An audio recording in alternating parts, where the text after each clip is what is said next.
안녕하세요. 알찬 방송 그리고 밝은 방송 여러분과 함께하는 최후의 오크의 경제 이야기입니다.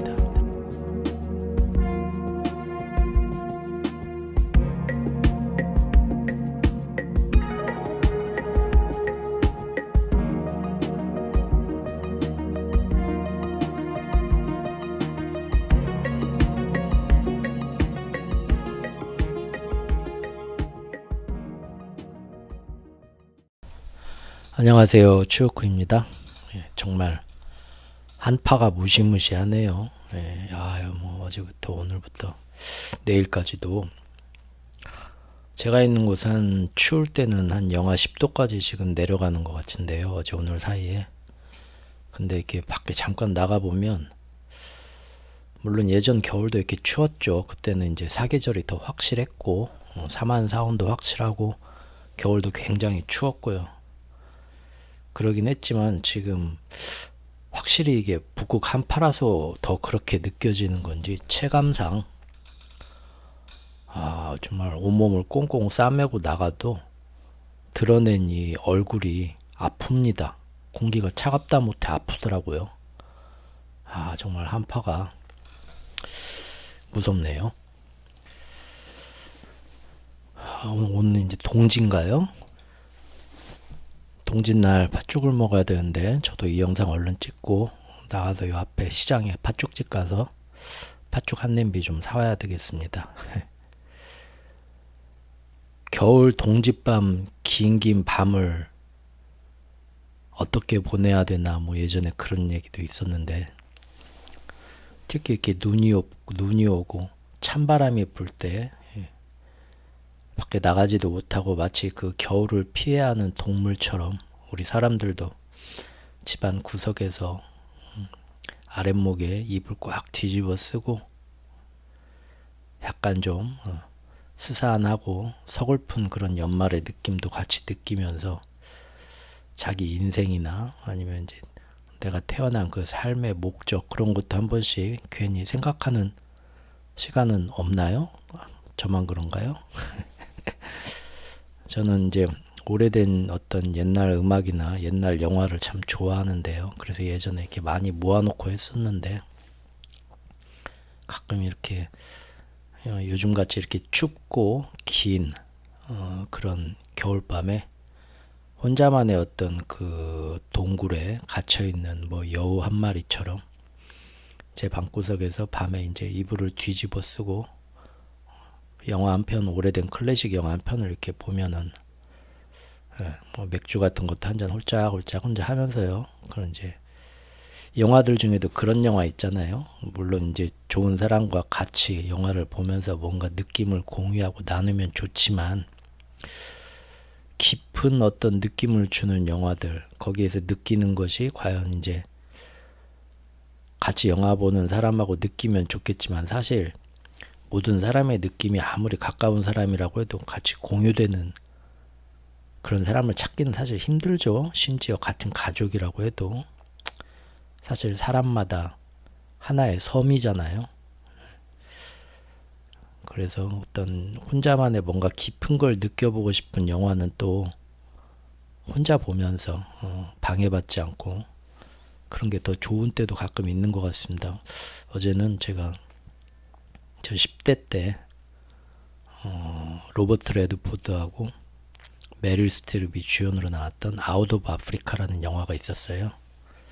굉장히 그 아프리카를 배경으로 두 남녀의 얘기가 나오는데 그 자연과 더불어서 너무 아름다운 영화였는데 상도 받고 굉장히 유명한 영화죠. 아웃 오브 아프리카. 예. 특히 그 메릴 스트립이 정말 그 제가 볼 때는 전 세계에 있는 여배우 중에 우리가 여배우 하면은 무조건 막 비너스 같이 예쁘고 어떤 그 아련한 사람들의 어떤 사랑 얘기에서 어떤 신화처럼 거기에서 대신 존재해 줄 수 있는 그런 예쁜 존재로만 생각을 해서 이렇게 여배우들 판모파탈적인 것만 부각을 하는데 메릴 스트립은 그 와중에서 사실 여자 알파치노죠. 여자 로버트 드니로고 그만한 연기파가 없죠.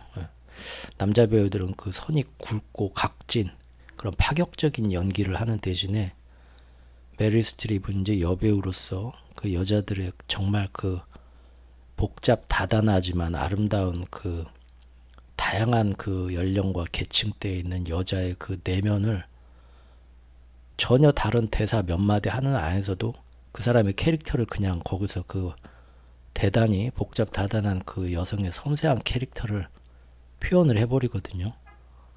정말 그 능력 하나는 정말 대단한 여배우고, 그래서 정말 그냥 저는 개인적으로 지금까지 여배우 중에서는 메릴 스트립을 뛰어넘는 여배우가 있나 싶을 정도로, 뭐 예쁜 여배우들을 따지자면 뭐 맨날 뭐 계속 나오는데 정말 멋진 대배우다.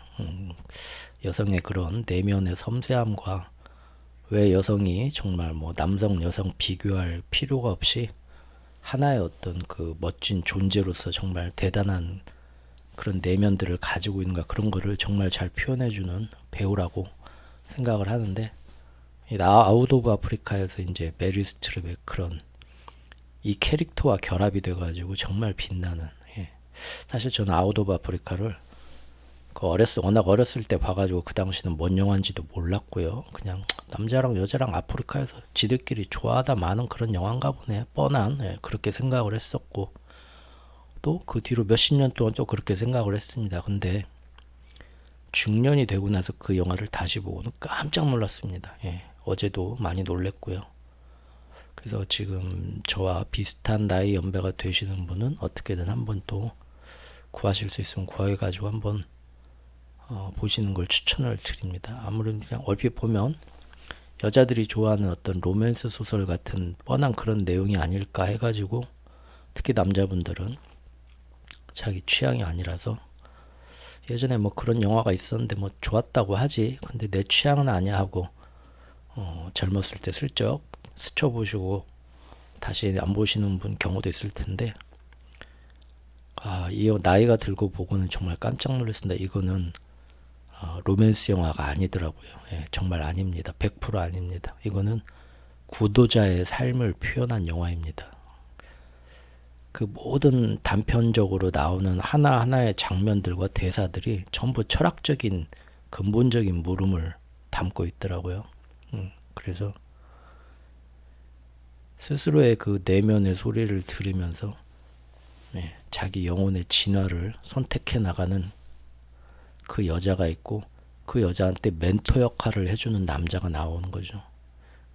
근데 그 둘이서 그 문명화된 1900년대 초반에 문명화되었지만 굉장히 그 경직된 체제를 갖고 있는 1900년대 초반의 그 유럽의 상류층 사회에서는, 사회에서 어떤 그 관습이나 그런 게 있기 때문에 절대 그런 자기 그 내면의 소리대로 삶을 다시 새로운 관점에서 바라보고, 남들이 이렇게 만들어 놓은 사회 체제 안에서 똑같은 그 삶들의 연장선상에서 이 삶이 최고야, 사회가 정해놓은 그 방식을 떠나서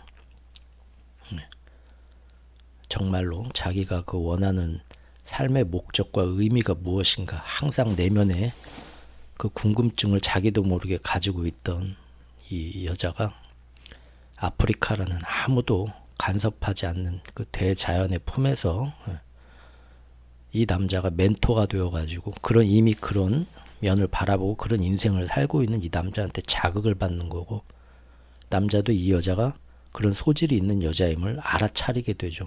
그래서 둘이 뭐 한눈에 찌리리 한 것도 아니고 원래는 전혀 이성적으로 관심도 없는 사이였습니다. 근데 점점 서로 간에 그런 면을 보고 스승과 제자가 되고 둘도 없는 친구가 되고 연인도 된 거죠.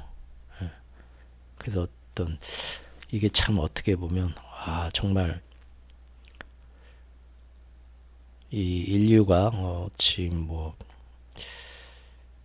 남긴 그 문화유산들, 음악, 영화, 이야기, 문학 이런 것들 보면 그 참 어느 정도 그 대가에 오른 사람들이 하는 얘기들은 전혀 다 다른 주제고 전혀 다른 플롯 같지만 그 근본적인 얘기들은 어느 정도 또 비슷하다는 거를 가끔 느낍니다. 뭐 최근에 뭐 SF 영화에 뭐 크리스토퍼 놀란 감독도 그러고, 그리고 지금 이 아웃 오브 아프리카는 워낙 유명한 사람이죠. 시드니 폴락 감독인데, 그런 거 보면은 결국 다 얘기하는 거는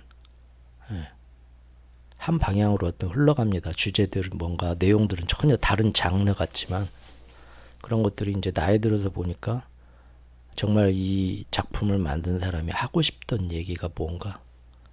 그런데 문제는 그렇게 내놔도 대부분의 사람들은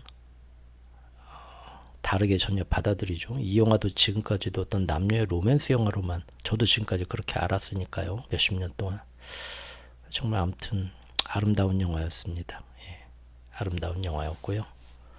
그 당시에는 남녀의 어떤 뭐 사랑 영화라면은 어떤 장면이나 어떤 대사가 거기에 맞아야 되는데 왜 전혀 상관없는 저런 장면과 저런 대사들이 나올까 좀 의문이었고, 서양 애들의 감성은 동양 애들하고 틀리니까 저런 게 어떤 로맨스를 차곡차곡 이렇게 구조적으로 쌓아오려고 하는 과정에서 나오는 그런 릴레이션십인가 보다, 막연히 그렇게만 상상을 했는데, 나이 들어서 그 영화를 다시 볼수록 이거는 남녀의 로맨스를 가장한 구도자의 삶, 철학적인 얘기구나.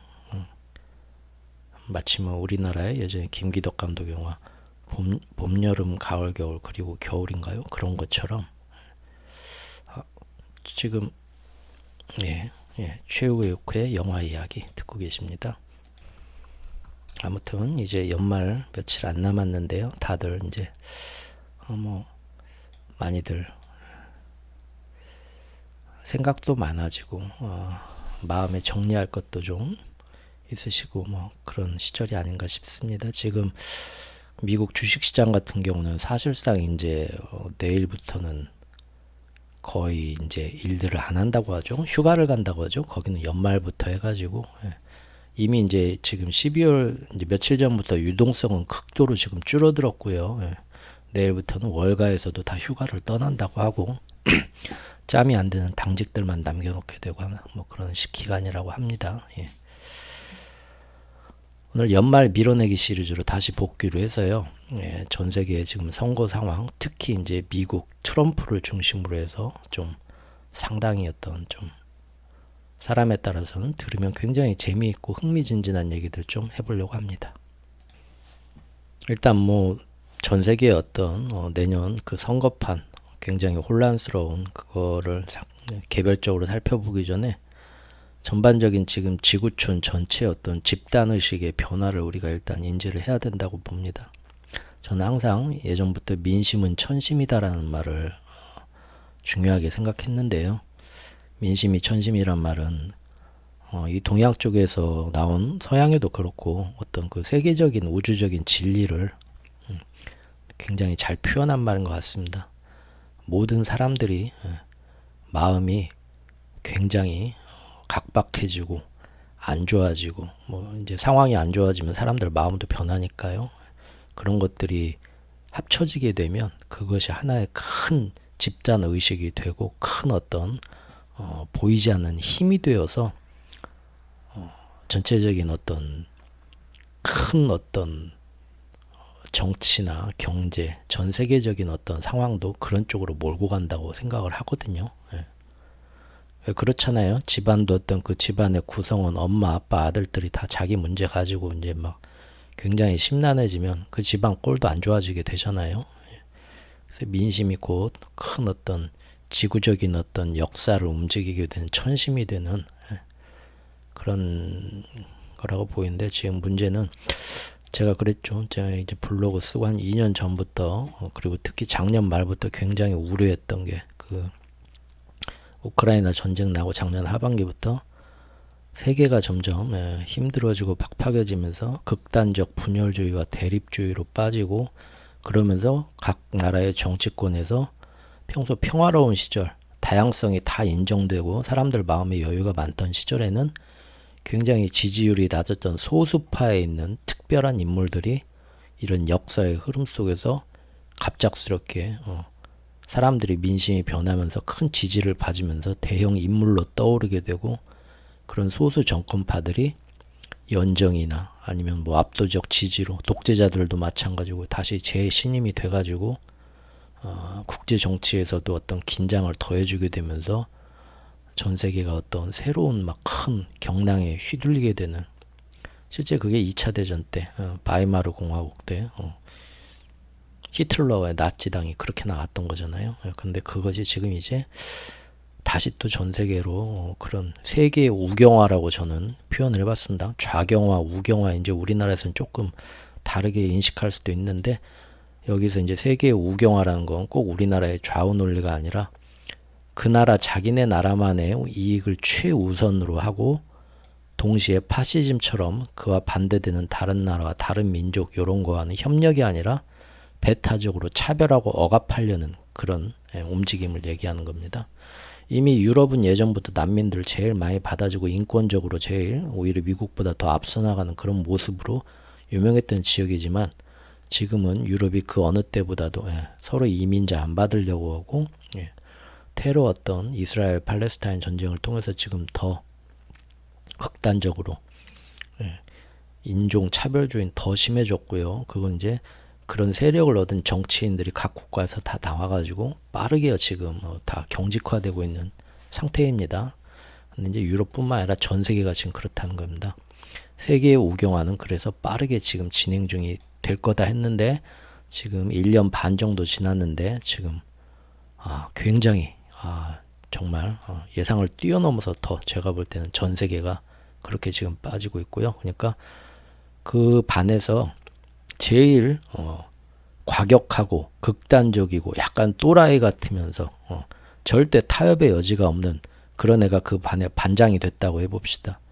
근데 1학년부터 6학년까지 전 반의 반장이 지금 그런 식으로 다 바뀐 거예요. 그 반장들끼리 모여서 전교 회의하고 하는데, 자, 어떤 일이 벌어질지 걱정이 좀 되죠. 그리고 내년에 또 특히 그 어느 때보다도 지금 또 선거가 많습니다. 지구촌 곳곳에서 굉장히 혼란스럽다 이겁니다. 그래서 이 전체적인 세계의 어떤 우경화, 큰 어떤 베이스를 일단 한번 보고 그 다음에 미국 선거로 넘어가도록 하겠습니다. 아르헨티나 아시죠? 브라질 룰라 대통령이 지난 브릭스 회의에서 아르헨티나 니네도 조만간 들어와라 했는데, 아르헨티나는 뭐 경제가 이미 엄청나게 망가진 나라라는 거 알고 계시죠? 그래서 IMF 없으면 못 삽니다. 근데 IMF가 매번 너 내가 다음 시간까지 해오라는 숙제 안 해오면 너 다음번에 요거 안 줘 돈, 그런 식으로 압박하죠. 압박은 아니고 구조 조정을 통해서 도와주려고 하는 거지만, 사실상 그걸로 인해서 정치적인 영향력도 행사하고 있죠. 그 정치적인 영향력은 바로 뭐냐면, 남미 대부분의 진영이 어떤 식민지 시절 어떤 유럽한테 그 쪽쪽 빨리던 국부를 2차 대전 이후에 독립이 되고 나서는 지리적으로 가까운 미국한테 다 우리나라로 얘기하면 친일파가 친미파로 돌아선 것처럼 미국의 어떤 그 세력들한테 전부 뺏기고 있었는데, 그 꼴이 보기 싫어가지고 다들 반미 그런 것들이 다 핑크 물결이라고 하죠. 빨간색의 좌파들이 다 거기를 거의 많이 독점을, 이제 정권을 독점을 하게 됐는데, 문제는 미국이 자기들 말 안 들으니까 그런 나라에서는 이제 이거저런 핑계 대면서 그 나라의 기업, 지금 중국에 대해서 뭐 반도체 기업들은 뭐 하지 마라 하는 것처럼 이미 예전부터 남미의 나라들에 대해서 반미 성향을 가진 정권이 들어서면은 그런 것들을 다 뺐단 말이에요. 그 어떤 기술 뭐 그런 것도 다 뭐 안 된다 하니까 남미 애들이 뭐 사실은 아무리 자원이 많아도 그 자원을 시추하고 정제하고 정유하고 수출하는 판로까지 사실상 지금 예전 그 유럽 식민지 G7 국가, 그 다음에 미국의 영향에 의해서 밉게 보이는 순간 방법이 없는 겁니다. 자기들끼리는 뭐가 없으니까요. 뭐 지금 대표적인 게 베네수엘라죠. 물론 우리가 맨날 아는 건 그거죠. 이 언론에서 계속 떠드는 거는 좌파들의 포퓰리즘 정책 때문에. 틀린 말 아닙니다. 좌파들은 대안이 없이 무조건 정권 바꾸고 기존의 어떤 친미적인 그 세력들이 잡고 있던 그걸 다 숙청시키고 자기네 사람으로 다 앉혔는데, 할 줄 아는 뭘 할 줄 아는 애가 하나도 없는 거예요. 예를 들면 뭐 베네수엘라의 그 국영 석유 기업 있죠. 제가 이걸 어떻게 이렇게 잘하냐면요.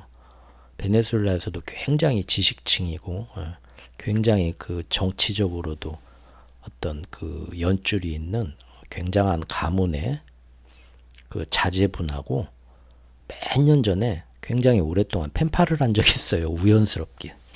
그때는 그나마 베네수엘라가 지금처럼 망가지기 전이었습니다. 근데 이 사람이 워낙 똑똑하다 보니까 스페인 말도 아니고 영어로 저하고 교류를 했는데 모든 그 정치판의 문제와 사회 문제를 굉장히 저하고 굉장히 한 1년 넘게 교류를 하면서 서로 간에 얘기가 많이 됐었어요. 근데 그때 제가 들은 정보가 그런 거였거든요. 완전히 그러니까 우리나라로 얘기하면 모든 기반 시설이 식민지 시절에 일본인들을 통해서 친일파들이나 이런 것들이 알고 있었는데 해방하고 다 나가라 하고 몰아냈고요. 또 유럽에서 여기까지 오기도 힘들고 유럽이 그때 2차 대전으로 쑥밭이 되면서 더 이상 이제 남미 어떤 영향력을 행사할 수도 없었죠. 그래서 친일파들을 몰아낸 건 좋아요. 친스페인, 친포르투갈 세력을 다 몰아내긴 했어요. 몰아냈는데 기존의 그 뭐 자원이나 이런 거 개발해서 국가 산업을 발전시키는 거에 모든 걸 아는 애들이 다 그 식민지 세력이었던 거죠. 걔네들을 몰아내고 나니까 자기들끼리 앉혀서 뭘 했는데 결국은 가까운 데 있는 선진국인 미국 애들이 와서 도와주지 않으면 기존에 있던 시설에서 석유 시설인데 여기서 뽑아다가 뭘 어떻게 해서 정제하고 기술자가 한 명도 없는 거예요. 그러니까 미국 애들이 와서 도와주겠다 하면서 결국은 뭡니까? 거기에 모든 지분을 다 가져가죠. 기간 산업이 다 넘어가는 거죠. 그래서 자기네 나라의 자원인데 개발해가지고 마치 우리 시골에 이마트 하나 들어오면 그 시골에 있는 모든 1년 동안 농사져서 번 돈은 이마트로 쏙 들어간 다음에 그것이 그 지역에 다시 퍼져갖고 경제가 돌아서 그 지역 발전을 하는 게 아니라 이마트 본사에서 서울에서 다 쪽 빨아가죠. 서울만 부자 되는 겁니다. 그런 식으로 결국은 말은 도와준다 하지만 경제는 미국의 식민지로 다시 바뀐 거죠. 이게 이제 너무 자기들은 싫었던 거예요. 싫고 워낙에 그래가지고 이제 걔네들이 볼 때는 뭐 유럽 놈들이나 미국 놈들이나 똑같은 놈으로 보이지 않았겠습니까? 그 당시에. 그래서 이제 좌파 세력들이 우리 거기에서 우리는 좌파라고 하지만 사실 그 나라에서 볼 때는 우파죠. 왜냐하면 외국의 외세의 어떤 그런 거를 배척하고 우리 건 우리가 챙기자라는 그런 맞죠. 그러니까 자기들이 볼 때는 사실은 우리가 얘기하는 우파죠. 이제 그 사람들을 밀어줬고 그래서 막 차베스 같은 사람이 굉장한 지지를 받았고 이번에 브라질에서 다시 복귀한 룰라도 그런 사람이었죠. 굉장한 그 시작은 좋았습니다. 근데 이제 문제는 뭐든지 그러잖아요. 한번 정권을 잡고 나면 초반엔 좋죠. 근데 변질되죠. 결국은 그 밑에 있는 놈들이 서로 해먹으려고 여러 사람이 모이다 보니까 어디나 뭐 똑같죠. 사람 모이는 데는. 그러다 보니까 다 자기 사람 안 치고 그 예전에 그 어마어마한 국가 기관 산업의 부를 가지고 있던 애들이 다 몰아내니까 여기다 자기 사람만 안 치면 이 어마어마한 부가 몇 대를 걸쳐서 자기를 대단한 어떤 권력자와 부자로 만들어줄 거 아닙니까? 그거를 얼마나 그 욕심을 놓기가 힘들겠죠. 결국은 그러니까 또 다른 부패 세력이 생겨나는 거죠. 근데 그 부패 세력이 가만 보니까 국가 경제는 다 자기 사람으로 앉혔는데 전문가는 다 떠난 거예요.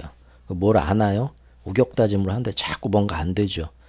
그런데 다음번 정권에서 경제 실패의 책임을 받고 비난을 받고 떠밀리긴 싫은 거죠. 그러니까 이제 뭐 어떻게 합니까? 포퓰리즘 정치가 되는 겁니다. 어디 나라나 그러죠. 지금 다 망가졌다 그런 얘기 나올까봐 뭐 부동산이면 부동산, 물가면 물가, 복지 지원금이면 지원금, 뭐 세금 올리는 것도 다 동결하고 하는 식으로 막 불쌍한 사람 도와준다면서 막 돈 퍽퍽 그런 식으로 포퓰리즘을 하는 거예요. 근데 문제는 그 국가 기관 산업들, 석유 산업들 이런 거에 대해서 계속 자기들이 그 기득권을 안 놀라, 이제 자기들이 새로 잡은 기득권을 안 놀라고 하니까 그 저랑 펜팔 하신 분도 거기에 기술자입니다. 그 베네수엘라 국영 석유사업 정유사업 그 체에 기술자죠. 우리나라면 한전같이. 근데 가면 그 옛날 그 식민지 세력이나 미국 사람들이 와서 그 해놨던 그 모든 정유 수출시설 이런 거에서 미국이 우리 말 안 들어 하면서 다 빼가고 거기에 이제 못 들어가게 석유 사업체들을 다 막아놨기 때문에 일종의 경제 제재죠 사실은. 그렇기 때문에 놀고 먹는 시설이 너무 많답니다. 그리고 자기들이 가도 어려운 건 하나도 못 한답니까. 그러니까 어마어마한 석유가 밑에 있는데 제대로 뽑아서 팔 기술이 없다는 거예요. 근데 미국이 그 도움을 받으려면 완전히 그 나라의 정치부터 모든 걸 자기네 사람으로 싹 다시 앉혀라 이거죠. 그게 싫으니까 버티고 그래서 이렇게 악순환이 되는 겁니다. 그래서 항상 우리가 어떤 그 상황을 볼 때는 정말로 기름기 쫙 빼고 담백하게 중립적인 위치에서 봐야 된다고 봅니다. 그리고 항상 우리 주변에는 장사꾼들이 있는 거죠. 이 물건 좋다, 인스타를 보든 뭘 보든 난리 났네, 이거 꼭 써봐. 교묘하게 자본주의 사회에서 하는 것처럼 정치판도 지금 제가 말씀드린 그런 저 나라의 이익을 우리 쪽으로 완전 경제 식민지처럼 하고 싶다라는 큰 나라의 그런 역학이 작용을 하는 게 언론에 서로 간의 어떤 저 나라의 그 상대 진영의 안 좋은 점만 쏙 이런 속사정은 빼놓고 봐라 저 좌파놈들 포퓰리즘 하더니 나라 망쳤네. 내가 이럴 줄 알았다. 그러니까 역시 뭐 잘하는 아이들이 이런 뉴스를 보면서 좌파는 나라 경제를 망치는 놈. 딱 편견이 드는 거죠. 근데 우파가 나라를 경제를 망친 적도 많고 좌파가 망친 적도 많고 중요한 건 사실 이렇게 보면은 뭡니까? 중간에서 누가 좋고 누가 나쁜 게 없이 진짜 이 상황을 벗어나려면은 뭐가 중요한가? 그런 걸 알기 위해서는 상황을 일단 정확하게 파악하는 게 필요하죠. 지금 오늘 정치 쪽을 보는 얘기도 그겁니다. 경제 얘기에 정치가 뭔 필요냐인데 사실 제일 중요하다는 거 이제는 알고 계시죠. 어쨌든 아르헨티나도 그런 식으로 됐기 때문에 IMF가 사실은 어떤 미국이 이제 거기서 제일 주도적인 영향력을 행사하고 있잖아요. 그래서 빚으로 그 나라를 이제 움직이는 겁니다. 미끼로 니네 살려줄 테니까 우리한테 항상 이런 식으로 그 나라를 자기들한테 그 우호적인 정권이나 움직임으로 바꾸려고 하는 거죠. 근데 이제 거기를 브릭스에서 아르헨티나가 항상 그렇게 끌려다니니까 우리 브릭스에 들어와라. 언제까지 미국과 IMF 밑에서 10년, 20년 동안 그렇게 헉헉대면서 살래? 어차피 못 살아날잖아. 우리하고 한번 손잡고 해보자. 해가지고 꼬셨던 거죠. 그런데 아르헨티나에서 깜짝 선거 결과가 얼마 전에 나왔죠. 바로 이 사람이 당선된 겁니다. 밀레이라는 사람. 헤어스타일 멋있죠. 약간 그 헤어스타일이 예전에 그 우리 그 마징가나 그랜다이저 그 조종사들의 헤어스타일이네요. 그 당시에 멋있어요. 왜 이 사람이 당선된 게 놀라운 일이라면 아르헨티나가 지금 경제가 그렇게 망가지다 보니까 기존 정권에 대한 경제 정책 심판론이 나온 거예요. 근데 이 사람이 나중에 나라를 어떤 식으로 바꿔가겠다 얘기한 것이 상당히 파격적입니다. 제가 반장 선거에서 1등을 하기에는 재밌고 파격적이지만 마치 우리나라의 허경영처럼 너무 저런 애한테 맡겨도 될까 할 정도로 약간 그런 리스크가 있는데 전 세계의 어떤 우경화와 혼란이 극으로 치달으면서 이런 사람들의 어떤 논리나 궤변이 대중들한테 오히려 더 호응을 받는 그런 시대가 되거든요. 민심이 천심이라고. 그 대표적으로 이 사람이 갑자기 대통령이 된 겁니다. 그래서 지금 뻥 찐 겁니다. 어디가 뻥 쪘을까요? 브릭스가 뻥 쪘습니다. 왜냐하면 이 사람의 성향이 어떤 사람이냐면 평소에도 스스로 미국의 트럼프를 존경한다. 나도 그와 같이 되고 싶다. 그리고 이 사람이 유태인 피가 섞여 있는지 어떤지 몇 분의 1 섞여 있는지는 내가 자세히 모르겠습니다. 제가. 그런데 전 세계의 금융 배후 세력이 이제 유태인들이 꽉 잡고 있다는 걸 알기 때문에 유태인들한테 엄청 아부하는 그런 행동을 많이 했습니다. 자기 머리다 그 유태인들 쓰는 모자 쓰고 그 미국의 그 유태계 어떤 극렬 유태계 사회에서 그 유명한 정신적 스승 랍비가 있는데 자기도 그 사람을 정신적 멘토로 삼고 있다. 공공연히 어떤 그 공식적인 자리에서 얘기하면서 어필을 하는 거죠. 나 진짜 트럼프 좋고 유태인도 좋아 하면서 그렇게 얘기를 하고 그래서 실제 이번에 저 미국에 한번 건너간 일이 있었는데요. 당선되고 나서 가가지고 그 유태인들 그 원리주의자들하고 만나가지고 그 유태인 랍비 그 무덤에 가가지고 현충원 참배하듯이 다 고개 숙이고 묵념하고 그랬습니다. 쇼 보여준 거죠. 유대인 금융 세력들한테 잘 좀 우리 잘해봅시다 하고 그리고 자국의 중앙은행 통화권을 완전히 포기하고 달러 페그제를 쓰겠다 연동해서 이거 상당히 위험한 도박이죠. 당장의 어떤 경제적으로 뭐 지금 막 살인적인 인플레나 경제 정책에서 어떤 변화를 줘서 잘 될 수도 있겠지만 달러 페그제 연동제 쓰는 순간 경제는 완전히 미국 달러에 종속되는 겁니다. 그때부터는. 예. 더구나 이제 아르헨티나 같은 대국이 어마어마하게 크고 잠재력이 큰 나라가 이거 굉장히 미국으로서는 너무 고마운 알아서 같이 그냥 경제 식민지가 되겠다. 대신 우리만 좀 어떻게 살려달라 하는 겁니다. 하지만 이게 먹혀든다는 겁니다. 아르헨티나 국민들은 지금 누가 나와서 뭔 짓을 나라를 팔아먹어도 먹고 살게 해주는 그놈을 뽑아줄 지금 때가 됐으니까요. 그렇죠? 그러니까 예전 같으면 안 거들떠보지도 않던 그런 소수의 어떤 이상한 그 후보가 자꾸 이 사람의 말에 집중하게 되고 이 선전에 넘어가고 그럴싸해 보이고 지지하고 하면서 반전이 일어나는 거죠. 이런 일들이 지금 전 세계에서 일어나는데 남미 아르헨티나에서도 갑자기 일어나가지고 브릭스가 좀 당황하고 미국은 얼씨구 이게 웬 굴러들어온 호박이야 그렇게 되어버린 거죠. 재작년부터 세계는 배타적인 민족주의와 국수주의, 전체주의 그리고 가장 우려스러운 건 국수주의 뭐 저기 뭐 우경화되는 거 그런 건 다 상관없습니다. 그 사람이 상식만 통하면. 근데 배타적인 민족주의가 자꾸 결합되고 있죠. 안 되는 건 다 저놈들 탓이다. 저놈들 이민자들 탓이다. 또는 상대 진영 탓이다. 남 탓을 하기 시작한다는 겁니다. 그래서 저놈들은 뭔 일만 생겨도 모두 저놈들 탓이니까 어떻게든 저놈들 세력을 끝장내야 된다. 감옥에 쳐넣든지 추방시키든지.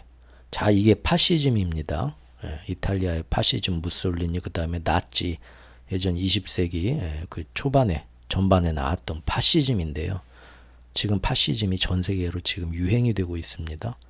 가장 치열한 데가 이스라엘이죠.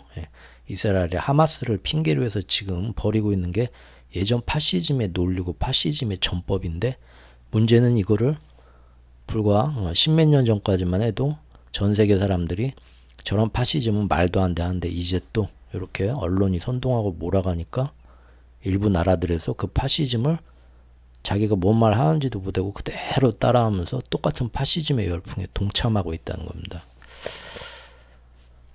조금 안타까운데 뭐 모르겠네요. 이게 또 사실 그런다고 뭐 이 방향이 꼭 나쁘다고 할 수는 없는 건가? 나중에 어떻게 될지도 모르니까.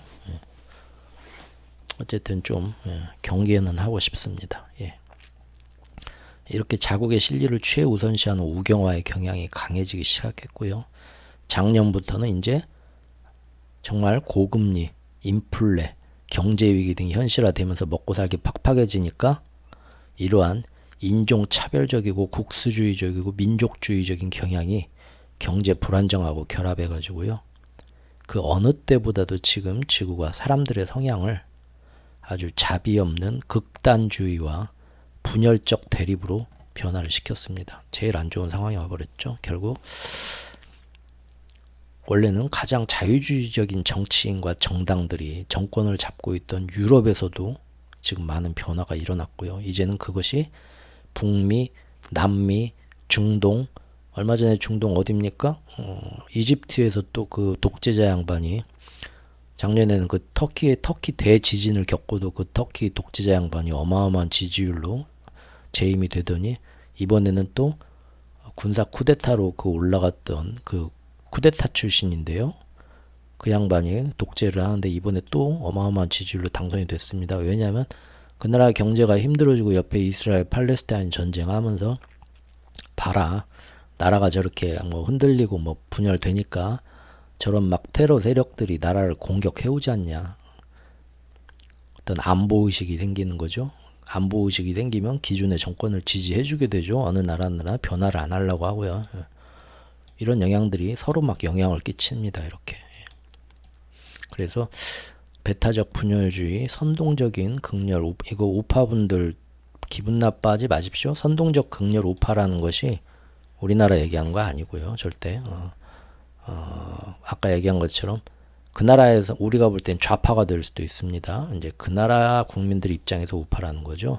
우리가 볼 때 저 나라는 좌파 정권이 그렇게 드러난 걸 수도 있으니까 꼭 우파만 그랬다는 건 아니에요. 어쨌든 좌파든 우파든 어떤 식으로 뭐 어떤 위치에서 판별을 하든 간에 우리가 오른손을 들었는데 거울을 보면은 왼손이 들리고 서로 좌우가 틀리잖아요.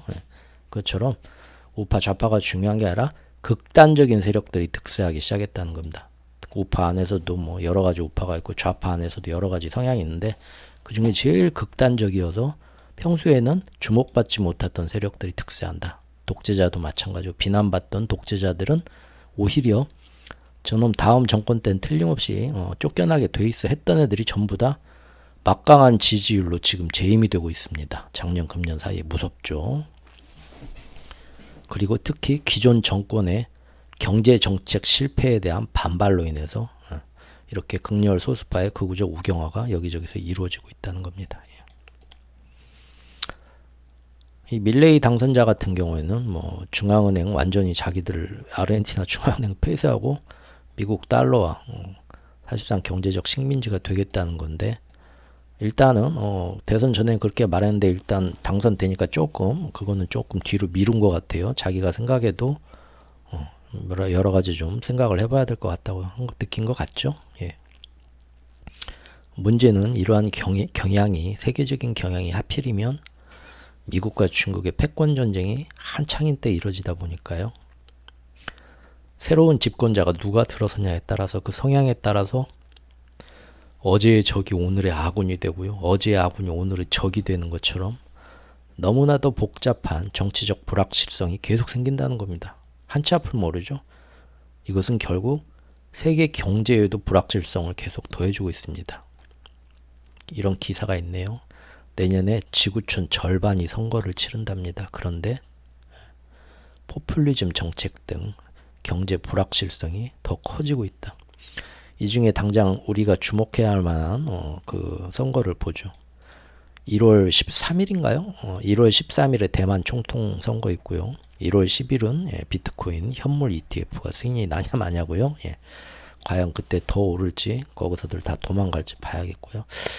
2024년 1월에는 13일에 대만 총통 대선인데 요거는 따로 대만 선거는 따로 다루겠습니다. 지금 전에 한번 다뤘는데 요새 뉴스들 보시면 아시죠? 이거 아무래도 중국 쪽으로 지금 대역전극이 중국한테 유리하게 펼쳐지려고 지금 하는 것 같습니다. 그리고 내년 3월에 우크라이나 대선이 있습니다.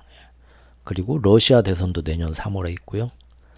4월에는 대한민국 총선이 있고요. 그리고 마지막으로 내년 11월 끝판이죠. 끝판왕 미국 대선이 있죠. 선거에 따른 불확실한 변동성 전통적으로 증시는 좋아하지 않았다 이겁니다. 이런 얘기가 나와 있습니다. 옆나라 일본 한번 잠깐 살펴보겠습니다. 옆나라 기시다도 사실 일본을 위해서 제가 일본 사람이라면 평가를 저는 좋게 내릴 것 같습니다. 왜냐하면 미국과 손을 잡고 지금 이번에 우리나라 삼성도 일본에서 지원금 반 받고 거기다가 최첨단 공정부터 해서 거기다 다 이제 뭐 해주기로 했죠. 좀 마음이 저는 안 좋네요. 우리나라였으면 그만큼 우리나라 사람들 일자리가 돌고 내수 경제도 돌고 하는 건데 왜 저기 이걸 일본에 지어줘서 일본 좋은 일만 시킬까요? 우리나라에도 그렇게 정부 지원금 반 주고 여기다 지어라 해야죠. 일본에 지으면 뭐 저기 뭐 중국이나 그런 데 짓는 것처럼 뭐 생산비나 인건비가 싸지나요? 그것도 아니잖아요. 순전히 일본 좋은 일만 하는 거죠. 미국 IRA 그걸로 미국에다 억지로 짓는 것처럼. 우리나라에서 그렇게 해줘야 되는데 왜 안 해주나 모르겠네요.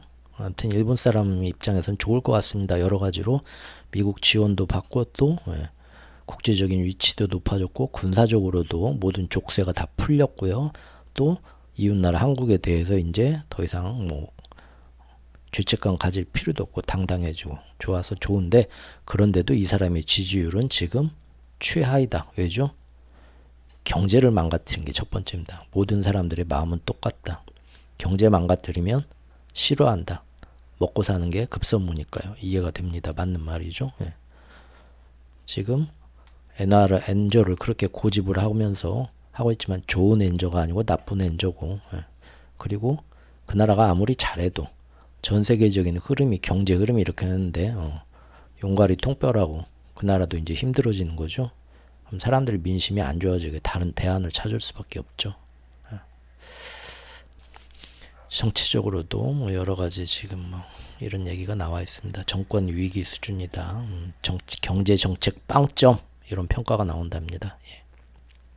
30%밖에 지지를 안 한다는 얘기고요.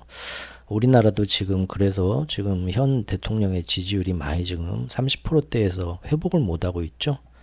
예. 그러다 보니까 지금 사람들이 친윤이라고 평가를 했던 사람들조차도 이제 버리고 정말 자기 사람으로 앉히려고 하죠. 이거 리틀 윤석열이라고 불리는 이 양반을 비대위원장에 앉히면서 정당이 아니라 이제 자기 이제 어떤 사립 그런 조직으로 지금 만들어서 내년 대선을 준비하는 것 같습니다. 근데 내년 대선에 맞춰서 지금 우리나라도 포퓰리즘 논쟁이 좀 많죠. 예. 전 세계가 사실 비슷한 모양으로 지금 간다는 겁니다. 예. 여기까지 세계적인 모습 한번 봤습니다. 이번에는 우크라이나와 러시아 한번 보겠습니다. 우크라이나의 상황에 대해서는 저와 같이 오랫동안 같이 이렇게 얘기를 나눠보신 분들은 아시겠지만 언론에서 얘기하는 것과는 상당히 저는 다른 얘기를 하죠. 그 관점에서 한번 볼까요? 예. 전쟁 영웅 행세로 잠깐 좋았던 젤렌스키의 인기도 점점 시들어간다. 원래 부패와 비리가 엄청나게 만연했던 게 구소련 연방에서 독립한 나라들이라는 건 뭐 알고 계시죠? 거기 가서 뭐 사업했던 분들 얘기 들어보면 더 가관입니다. 뇌물 없이는 안 돌아가는 나라들이고요. 그 부패와 비리가 만연했던 나라가 사실 우크라이나였는데요. 우크라이나의 전쟁이 터지면서 원래 그 전에 당선됐던 대통령 젤렌스키의 인기가 갑자기 오르게 되죠. 젤렌스키는 사실 그 전부터 원래부터 지지층 세력도 없고요. 이 사람이 뭐 정치하던 사람입니까? 시트콤 연기하던 사람이잖아요. 우리나라로 얘기하면 서경석 씨인가요? 그 뭐 공무원 시험도 어디 뭐 했던 사람, 그런 코미디언이 나왔는데 뭐 CIA가 그 당시 밀어준 건 다 알고 있고요. 미국이. 어쨌든 이 사람이 이제 이 부패와 기존 정치 세력에 대해서 혐오감이 극도로 달했던 우크라이나 사람들이 차라리 네가 한번 해봐라고 포기하는 심정으로 찍어줬는데 정말 당선이 됐죠. 당선이 돼서 국민들도 굉장히 놀랬고, 그러나 뭐 이런 운 좋은 깜짝 대통령이었던 젤렌스키는 사람들이 그래도 별 기대를 안 했는데 뽑아주고 나서도 전쟁이 터지고 나니까 다른 기득권층들하고 달리 해외 도피를 안 하고 맞서 싸우겠다 하면서 순식간에 인기가 급상승해버렸죠. 또 서방 국가들이 이 우크라이나 전쟁을 이용하기 위해서 젤렌스키를 감정적인 영웅으로 만들기 시작했죠. 영웅화 작업에 들어갔죠. 그 언론을 통해서 다 우리나라도 막 오면 저기 다들 여러분들도 저기 막 유튜브에 가서 응원합니다. 감동들 하셨죠? 조금 눈물 찔끔 나면서 또 그런 플롯이 딱 완성이 되니까요. 이 사람 저기 연설하러 오면 다 뭐 국회의원들 일어나서 다 막 기립박수 쳐주고 했잖아요. 1년 전만 해도. 지금은 뭐 일어나지도 않대요. 사람들 마음이 이렇게 금방 바뀝니다. 예. 어쨌든 작년부터 이 서방 언론에서는 이 사람 엄청나게 영웅화했죠. 예. 그리고 사실 그 전쟁도 굉장히 서방들의 지원을 받아갖고 러시아는 계속 전쟁에서 똥볼 차고 당나라 군대 모습 보여주고 우크라이나 전투는 굉장히 막 잘하는 것처럼 미화해서 보여줬죠. 사실 그러지도 않습니다. 양쪽 다 엉망이었어요. 사실은 우크라이나가 더 엉망이었다고 봅니다. 지금도 그러고요. 예. 그 나라가 아직 그 뭐냐 견실하게 어떤 체제가 아무리 러시아 우리가 지금 보십시오. 결과로 보고 얘기해야죠. 1년 지금 반 동안 세왕 국가들이 다 우크라이나 지원해주고 경제적으로 푸틴 러시아 왕따 시켰는데 지금 결과를 보면 알잖아요. 러시아는 버텼죠. 경제도 안 망가졌습니다. 우크라이나는 그렇게 많이 지원을 해줬지만 사실상 전투에서 뭔가를 지금 많은 새로운 무기를 바꿔도 반전을 일으키지 못했고 경제는 전혀 지금 난리가 났죠. 거의 뭐 17대 1로 싸웠는데 사실은 지금 러시아 승리입니다. 이 내면적인 내실적인 것만 보면요. 물론 언론에서는 계속 뭔 일만 생겨도 막 아유 저거 봐라 막 좀 웃기게 희화하면서 푸틴 똥줄 탔네 뭐 이런 식으로 우리는 항상 그런 식으로 편향적인 얘기를 들을 수밖에 없죠. 어쨌든 그렇게 해서 전쟁 영웅이 되고 우크라이나 국민들도 갑자기 이제 젤렌스키를 존경하기 시작하고 진짜 대통령으로 받아들이게 됐죠. 하지만 요즘 와서 이제 또 상황이 녹록지 않죠. 예. 원래 내년 3월이 우크라이나 대선인데 이제 전쟁 상황이긴 하지만 그래도 전시 비상체제 안에서 선거를 하자 그런 얘기가 우크라이나 안에서 나오고 있습니다. 그래서 원래 젤렌스키도 몇 달 전에는 좋아 어떻게든 해보자 선거 한번 치러보자 자신만만했어요. 근데 최근에 말을 바꿉니다. 지지율이 많이 떨어지거든요. 전쟁의 수행이 그동안 어찌 되었든 간에 지금 향후에 전쟁이 어떻게든 휴전이 된다고 해봅시다. 그리고 이제 전쟁 피해를 복구하고 다시 나라를 재건해야겠죠. 그런 관점에서 본다면 그때 그런 때가 온다면 여전히 젤렌스키가 정말 그걸 잘할 수 있을까? 젤렌스키 혼자 하는 게 아니고 협조하는 그 세력이 필요하잖아요. 근데 젤렌스키의 역량이나 기반이 외부에서 서방의 지원은 받지만 그 내부에서는 미덥지가 못한 겁니다. 사실. 미국과 G7은 전쟁이 끝나고 휴전이 된 이후에도 앞으로 우크라이나를 예전 같은 구소련 연방으로 약간 러시아에 한 발 걸치는 그런 우호적 러시아와 그런 관계가 아니라 완벽하게 미국과 나토 편인 친유럽 국가로 완전히 체질 개선을 시키고 싶어 하죠. 이번 전쟁을 계기로. 그래서 과거처럼 다시 또 구소련 연방의 향수를 추구하는 그런 친러 정권이 들어서는 걸 방지하기 위해서 이번 전쟁 동안에 전시 비상체제 아래서 IMF가 우크라이나 니네 특별히 우리가 먼저 잘 도와줄 테니까 대신 우리 지원금 받으려면 니네 나라의 그 가장 심각한 문제인 경제적인 부정부패를 척결해야 돼. 그 결과를 내놓으면 도와줄게. 그랬단 말이에요. 근데 이것이 사실은 우크라이나 전역에 퍼진 러시아와 친러적 연결고리가 있는 많은 관료들과 정적들을 이번 기회에 마음껏 숙청하라고 판을 깔아준 거죠. 완전 아까 제가 처음에 베네수엘라나 그런 데 얘기한 것처럼 친미적, 친유럽적의 어떤 그 정치 인사들로 싹 갈아치우라는 겁니다. 근데 그게 평소에는 어렵겠지만 전시 상황이면 너무 좋죠. 비상계엄령 상황 아닙니까? 예. 그래서 항상 그 집에 급습해서 장롱이랑 뒤지고 하면은 다 그런 식으로 헤쳐먹던 놈들이니까 금괴도 나오고 뭣도 나오고 러시아하고 편지 주고받은 거 나오고 다 나오죠. 아마 우크라이나 전역에 안 그런 관리는 제가 볼 때는 없을 겁니다. 한 명도. 젤렌스키만 없을래나? 예. 그 뻔히 알면서 마음에 안 드는 애들 가서 그렇게 해가지고 전시에 이제 군사법정 같은 데서 딱 해가지고 다 숙청시키는 거죠. 그래서 이 전쟁이 휴전된 뒤에는 완벽하게 미국과 유럽의 꼬봉과 경제 식민지가 될 수 있고, 거기다 이제 빨대 빨아먹고 마샬 플랜 해가지고 쪽쪽 빨아먹어야죠. 또 하나의 어떤 그 식민지를 만드는 거죠.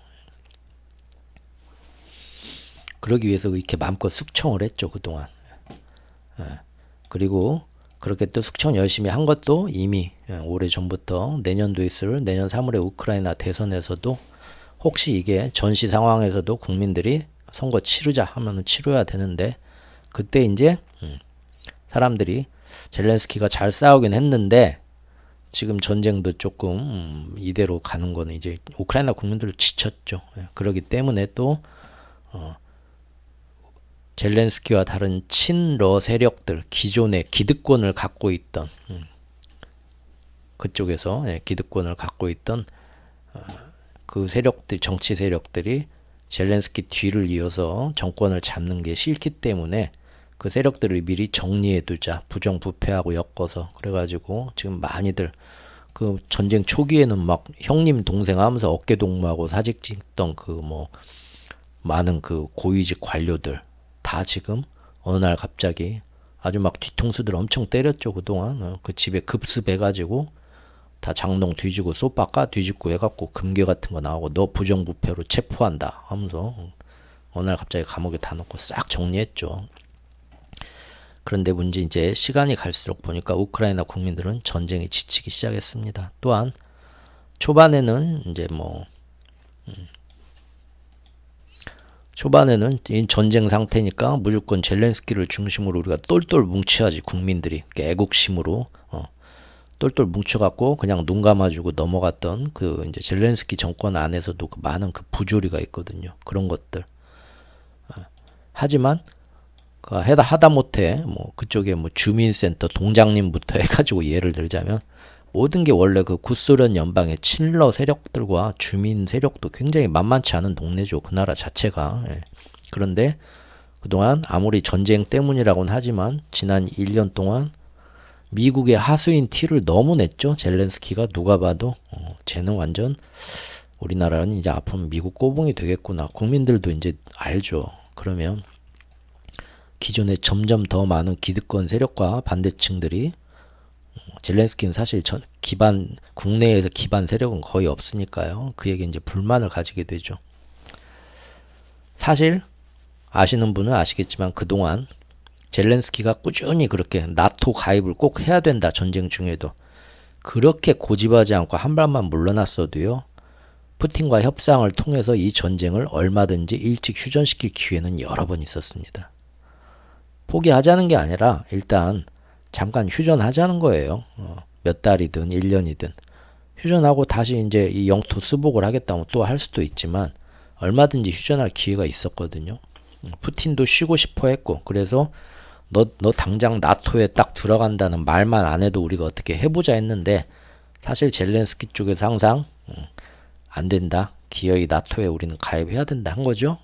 이제 미국과 서방의 사주대로 간 건데, 국민들도 이제 거기서 감히 당장 뭐 현실적인 걸 생각해보자 하면은 전쟁이 한창일 때는 뭐 매국노 취급을 받으니까 그런 말 무서워서 못하지만, 이제 전쟁 질질 끌고 지치니까 그런 얘기도 우크라이나 국내에서 나오는 것 같습니다. 즉 그전에는 안보라는 거를 항상 최우선으로 인질로 해가지고 미국과 나토에 기어이 붙겠다는 이 젤렌스키의 정책이 사실상 결과적으로는 계속해서 우크라이나 국민들을 끝이 없는 전쟁의 볼모가 되게 했죠. 우리가 이런 거는 어떤 것이 옳냐, 그르냐, 맞냐, 틀리냐, 그거 가지고는 지구 끝날 때까지 싸워도 답이 안 나옵니다. 하지만 결국 이런 식의 흐름이 나중에 어떤 결과를 가져오 귀결되는가, 그거는 역사나 다른 나라의 이래서 반면교사를 삼을 수가 있습니다. 그거를 저는 좀 봐야 되지 않나 싶습니다. 왜냐하면 지금 우리나라나 주변국들도 국가 안보를 인질로 뭐 이것이 옳은 경이다, 틀린 경우다 하는데요. 어떤 게 맞는지 틀리는지 우리가 싸우는 사이에 결국은 그 맞는 걸 위해서 더 많은 희생을 치러야 될 때가 오는 거는 맞는 얘기입니다. 지금 실제 그런 식으로 가고 있고요. 하지만 뭐 그게 괜찮다라고 다들 판단을 하면 그게 또 진리고 그렇게 가는 거죠. 뭐 예. 별거 있겠어요. 예. 어쨌든 예. 그래서 이제 우크라이나 국민들이 생각해도 이 전쟁이 이렇게 결국 끝나지를 않네. 또 이러다 보니까 어떻게 됩니까? 우크라이나의 그 넓은 자국의 국토와 경제는 점점 더 야, 우리 전쟁 끝나도 완전 나라 망한 채로 살겠구나 몇십 년 동안 점점 더 회복할 수 없는 지경으로 망가지는 걸 직접 보고 있죠. 그러면 이제 국민들도 자연스럽게 현타가 이게 누구를 위한 짓인가 이게 지금 그렇죠? 지금 대만의 친미 후보하고 친중 후보들이 정책적으로 논쟁을 벌이는 게 바로 이거죠. 이게 과연 누구를 위한 길이냐? 안보를 위해서 뭘 어쩌고 저쩌고 하는데 정말 이것이 우리를 다 같이 살기 좋게 해주는 거냐? 아니면 그거 하나에 걸려가지고 계속 우리는 힘들어지고 불이익만 당하는데 가만 보면 우리를 도와주겠다는 외세들만 좋은 일이냐? 다 비슷하죠. 어디서나 벌어진 일이. 이렇게 나온 겁니다. 예. 그래서 그 당시에는 뭐 드론으로 건너가가지고 한밤중에 도하 작전을 해서 막 저기 뭐 러시아 진영을 뭘 하고 막 대단한 뭐 엄청난 작전인 것처럼 맨날 9시 뉴스에 나오고 했죠. 지나고 나면 이런 얘기 나오는 겁니다. 현장 증언이 나오는 거죠. 우리한테는 그렇게 멋있는 막 러시아군은 똥볼 차는 그런 와중에 우크라이나군이 막 허를 찔러서 지원을 받아서 멋진 작전을 막 수행한 것처럼 나오지만 지나고 나면은 현장에 참가했던 군인들은 죽으라는 자살 작전이었다. 거의 뭐 사지로 몰아넣고 무조건 좌절감, 불만 막 그런 것들이 현장에서 폭발했던 무리한 작전이었다. 그런 겁니다. 예. 언론에 나오는 걸 다 믿으면 안 되죠. 결국 이런 얘기 이제 나오네요. 젤렌스키가 축출될 가능성이 있다. 왜? 그동안에 사실 얼마든지 현실적으로 휴전을 해가지고 조금 나라도 좀 추스리고 최악의 어떤 결과를 오지 않게 정말 나라와 국민을 생각하면 해야 되는데 평화협상을 너무 완강히 거부했다. 서방이 그렇게 하라고 시킨 대로 간 거죠. 그래서 한때는 젤렌스키와 굉장히 어깨동무하고 사진 찍으면서 뭐 외국의 어떤 그 대통령이나 총리가 찾아오면 같이 그 협상 자리에 딱 나가서 카메라 세례를 받았던 그런 사람들이 이제 하나둘 돌리죠. 젤렌스키에 대해서 막 쓴소리하기 시작합니다. 키이우 시장도 그러고요. 또 우크라이나 총사령관도 이제 대놓고 이제 젤렌스키가 뭘 잘못했는지 불만을 막 얘기합니다. 여기 딱 나오잖아요.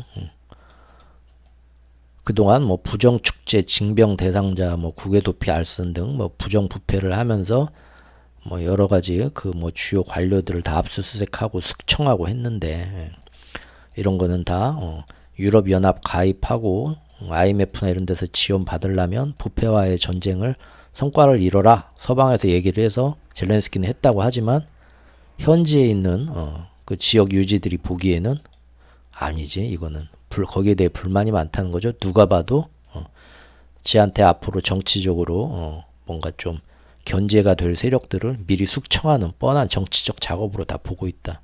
야 이거 이런 내용의 기사입니다. 이거 몇 달 전에 제가 얘기했던 거죠. 결국 약 6개월 만에 지난 6개월 만에 그전까지는 젤렌스키를 크게 지지하던 국민 여론이 지금 굉장히 많이 변화가 왔다고 보고요. 그래서 젤렌스키는 얼마 전에 갑자기 말을 뒤집었습니다. 내년도 대선은 연기하는 게 어떻겠냐. 쫄린다 이거죠 지금. 예. 현재로서 우리 전쟁 치르는데 적절하지 않다. 쫄린다는 겁니다. 한마디로 자신 없다는 거죠. 반대로 러시아는요. 러시아의 푸틴은 전쟁 초반에 지휘부의 큰 실수들과 책임론, 뭐 전쟁 뭐 이런 줄 모르고 덤벼들었냐? 정말 이런 덫이 있는지 모르고 함정이 있는지 모르고 너무 그 전쟁이 나면 우리가 뭐 일주일도 안 돼 다 점령할 겁니다. 그 옆에 있는 애들 여러 자기 딱 그 친한 애들만 옆에 앉혀놓고 걔네들 말만 들으면서 제대로 된 정보를 얻지도 못한 푸틴 막 그러면서 누구 책임이냐. 그리고 오히려 이제는 완전히 그 러시아의 영토가 되고 푸틴의 어떤 굉장한 그 전과로 칭송받고 있는 크림반도가 공격받으면서 더 위험하게 만들었죠. 애초에 이 전쟁을 왜 한 거냐. 회의론이 막 들고 또 범지구적 경제 제재를 당하면서 러시아의 재벌들이 다 지금 어마어마하게 지금 피해를 보고 있고 산업도 피해를 보고 외국에 있는 그 러시아의 모든 자본들 다 동결돼 버렸죠. 국가 경제가 막 절단나면서 그래가지고 당시에는 푸틴의 그 철권 이제 푸틴도 이제 끝났네. 다음 이제는 끝났네. 이 생명도. 그래 다들 그렇게 생각했었죠. 철권 통치력이 흔들린다. 또 막 우리나라나 뭐 서방 언론에서는 맨날 푸틴의 뭐 러시아 내부가 막 심상치 않다 그런 것만 더 부각시켜서 뉴스로 하니까 우리가 볼 때는 푸틴이 굉장히 정권에서 위협받고 어느 날 갑자기 암살당하거나 끌려 내려올 것 같고 또 막 그런 식으로만 생각을 하는 거죠. 실제 중간에는 이제 전쟁 영웅 프리고진의 반란으로 더욱 위기에 몰리기도 했고요. 여기에 대해서는 제가 심층적으로 좀 재밌게 영상을 만든 게 있으니까 프리고진 결국은 근데 지나고 보니까 지금 와서는 또 어떻습니까? 그때 생각했던 게 많이 좀 그때 생각했던 거하고 지금하고 많이 좀 다르죠. 결과적으로 즉 냉정하게 평가하자면 서방 전체의 공격을 러시아 단독으로 17대 1로 엄청 잘 막아낸 겁니다. 사실은 경제 정책도요. 의외로 선방했습니다. 모두 다 힘든 이 시기에 지금 물론 러시아 경제도 힘들지만 전쟁을 치르고 경제 제재를 받는 나라라고는 상상하기 힘들 정도로 선방하고 있습니다. 그리고 러시아 내 지지율 여전히 극강입니다. 극강. 우리가 보는 뉴스들하고는 틀립니다. 그리고 이제 미중 갈등이 금년부터 본격화되면서 금년 여름에 브릭스 체제도 숨겨뒀던 발톱을 꺼내고 진면목을 보이면서 출범하게 됐죠. 그러면 이제 한때는 미국이 무서워서 러시아와 거리를 두면서 눈치 보던 중국, 러시아, 북한, 중동까지도 이제는 금년화는 완전히 변화가 됐죠. 즉 당당하게 이제는 러시아하고 손잡고 교류합니다. 작년하고 틀렸죠. 작년은 러시아 혼자 왕따 당하느라고 중국한테 손 내밀었는데도 중국도 자기네도 괜히 한편으로 몰려갖고 뭔 제재를 당할까봐 시진핑이 굉장히 서운하게 거리를 뒀죠. 하지만 금년에는 오히려 국제적인 러시아에 대해서 미국이나 G7 눈치 안 보고 니네하고 당당하게 뭐 교류할 건 교류하겠다라는 애들이 많아졌습니다. 금년에는. 러시아는 앞으로는 한결 더 입장이 편해지겠죠. 결국 여기에 탄력을 받은 푸틴은 젤렌스키는 이렇게 초반에는 영웅이었지만 점점 이렇게 위축되고 쪼그라들면서 자국에서도 지금 지지율이 떨어져 내년 대선을 고심하고 있는데 할까 말까 하고요. 푸틴은 오히려 지금 내년 3월 대통령 선거 공식 출마, 공식 선언했죠. 독재이긴 하지만 겉으로는 독재가 아니니까요. 민주주의니까요. 얘네들도. 그러면서 푸틴은 자기가 이제 이번에도 나가겠다. 대선법을 개정해서 사실상 이제 뭐 종신이죠. 종신 독재죠. 간다 이겁니다. 뭐 감히 누가 뭐 여기에 뭐 또 제대로 된 뭐 선거나 뭐 공정하게 치러질 거라는 생각들은 안 하죠. 하지만 또 그 안에 분명한 거는 이 사람의 지지율이 제일 막강하다는 게 사실입니다. 그것도 사실이에요. 오늘은 대충 전 세계적인 우경화의 흐름하고요. 거기에 맞춰서 지금 우크라이나와 푸틴, 러시아 그쪽에 지금 민심들이 어떻게 흘러가고 그래서 지금 이 전쟁을 지금 내년에도 계속 끌고 가고 푸틴 앞으로 몇 년이든 앞으로 얼마든지 더 하겠다. 자신감 빵빵 들어와 얼마 전에 며칠 전에 그러더라고요. 이 전쟁 뭐 가자 갈 때까지 몇 년이든 더 이만큼 자기 지지율이 다시 회복됐기 때문에 자신감이 넘치는 거죠. 근데 이제 젤렌스키는 지금 서방 쪽에서 지금 지원도 이제는 내년에는 공화당이 어떻게든 그 민주당의 어떤 그 인플레이션과 경제 정책 실책을 공격할 거기 때문에 의회에서 어떻게든 이스라엘 지원은 모르겠지만 우크라 지원은 어떻게든 협조를 안 해줄 확률이 큽니다. 이제 유럽도 침체에 빠지면서 더 이상 우크라이나에 대해서 지원해줄 여력도 점점 없어지고요. 그리고 이제 우크라이나의 폐색이 짙어질수록 누가 여기에 더 지원을 해주려고 하겠습니까? 돈을 빌려줬다가 받을 가능성이 적어지잖아요. 점점 나라가 망해가고 폐색이 짙어지면 그러죠. 그러니까 점점 지원도 못 받게 되고 하지만 이제 이 유럽 전선을 지금 앞으로 이런 것들을 감안해서 또 미국의 대선에서 공화당이 협조 안 해줄 것까지 감안해서 미국이 어떤 식으로 끌고 갈지 굉장히 지금 여러 가지 정말 불확실성의 시대죠. 다음에는 이제 미국을 다음 시간에 한번 살펴보도록 하겠습니다. 감사합니다.